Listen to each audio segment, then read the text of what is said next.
Hello जी, अस्सलाम वालेकुम। Welcome to the very important video. Alt coins के लिए ये वीडियो काफ़ी ज़्यादा इंपॉर्टेंट रहने वाली है, बट उससे पहले अगर आपको मेरी वीडियो के अंदर ऑटो डब्ड देखने को मिल रहा है तो आप सेटिंग्स में जाके यहाँ पर जो ऑडियो ट्रैक है आपका, आप उसको हिंदी ओरिजिनल कर सकते हैं। काफ़ी ज़्यादा लोगों के पास ये इंग्लिश में हो जाता है, मैं इसको बंद कर देता हूँ, बट आई डोंट नो ये क्यों इनेबल हो जाता है। सो अगर आपको इशू फेस हो रहा है तो आप यहाँ पर इसको हिंदी ओरिजिनल कर दें ताकि आपको सही से समझ में आ जाए, राइट।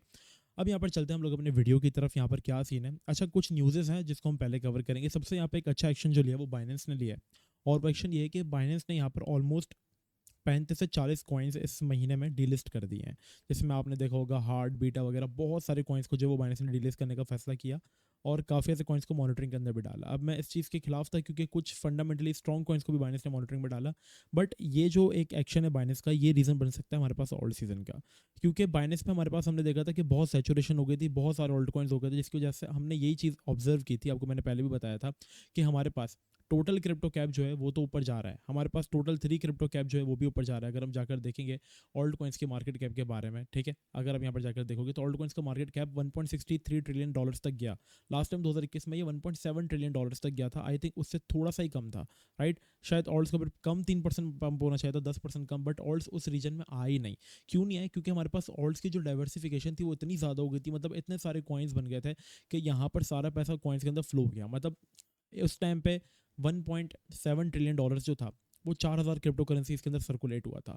आज के टाइम पे ये 1.7 ट्रिलियन डॉलर्स जो है वो 40,000 क्रिप्टो करेंसीज के अंदर सर्कुलेट हुआ। तो जिससे आप समझ लो कि सारा पैसा डाइवर्सिफाई हो गया और कॉइन्स के अंदर पैसा हमें देखने को नहीं मिला। बट ये एक रीज़न है जिसमें हमने देखा कि बाइनेंस लैब्स के भी कॉइन्स को जो वो बाइनेंस ने डिलिस्ट कर दिया। मतलब कितने अच्छे अच्छे कॉइन्स थे, नल्स था, काफ़ी कॉइन्स को बाइनेंस ने डिलिस्ट कर दिया, और मे बी ये रिमूव जो वे और भी चलेगी।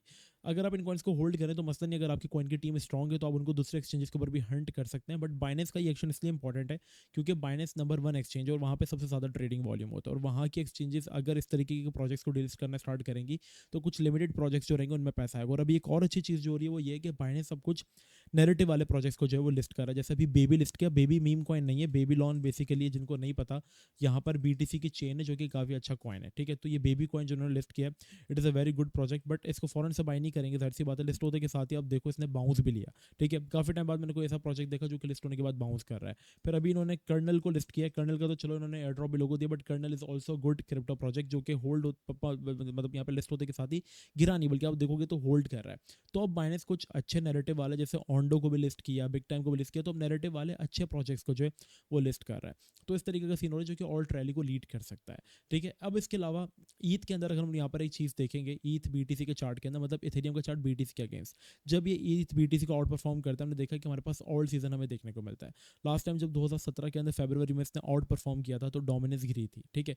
इसके बाद जब इसने 2020 में, ठीक है, आउट परफॉर्म किया था, तब भी बीटीसी डोमिनेंस जो थी, अगर आप उसको चल के देखेंगे 2020 में, तो वो गिरी थी, ठीक है। फरवरी में, इससे पहले 2017 में ये गिरी थी। अभी तक ये डंप नहीं हुई। और इसके अलावा हमने आपको रीज़न बताया कि क्यों नहीं हुई, क्योंकि ऑल्ट्स की तरफ रुझान लोगों का ज़्यादा है। फिर ओम कॉइन का ही हमारे पास स्कैंडल निकल कर आ गया।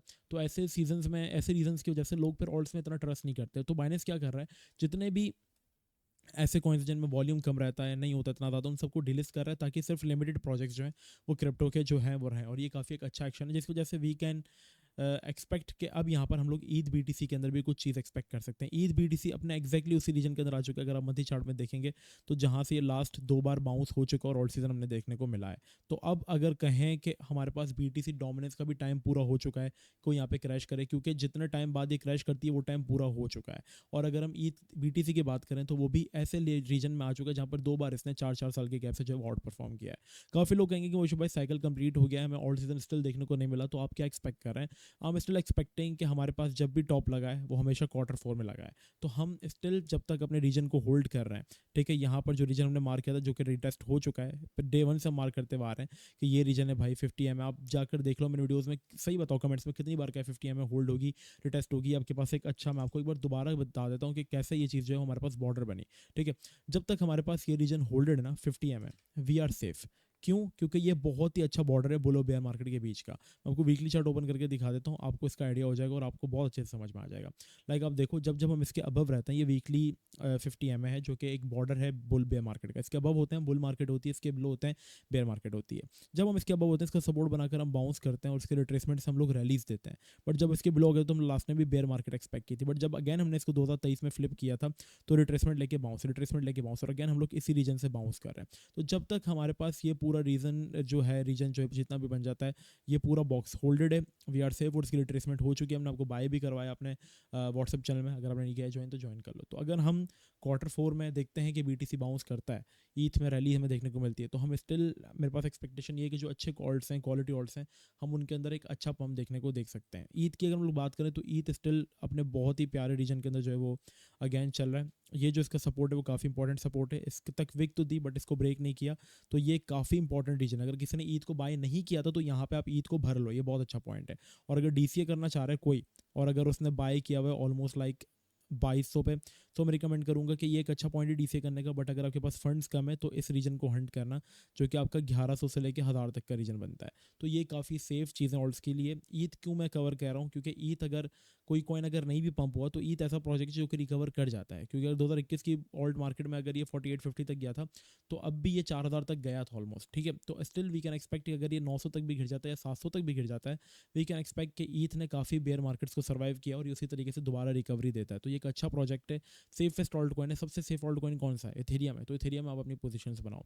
बाकी अगर आप किसी ऑल्ट कॉइन में स्टक हो और उसके फंडामेंटल्स, उसकी टीम अच्छी है, तो उसके लिए बेफिक्र रहो। अगर बाइनेंस उसको डीलिस्ट भी कर देता है तो दूसरे एक्सचेंजेस में आपके पास अपॉर्चुनिटी रहेगी कि वो बाउंस करें।